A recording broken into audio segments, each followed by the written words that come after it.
सांगते तुम्हाला. आपले जे शेतात धान्य पिकतं तेव्हा पण त्याच्यामध्ये सगळ्यांचा हिस्सा ठेवलेला असतो.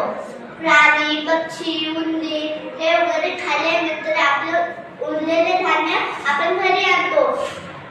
असंच आपल्या कमाईतले 5,000 रुपये इतराला देतात त्याची मदत होईल. माझं चुकलं. बरं झालं ताई, तुम्ही माझे डोळे उघडला. मी इतरांची मदत करीन. हे घ्या 10 रुपये, हॉटेलमध्ये जाऊन जेवण करा. धन्यवाद बापू. धन्यवाद बापू, तुला माझा आशीर्वाद राहू दे. बघा मित्रांनो, दुसऱ्यांची मदत केली पाहिजे.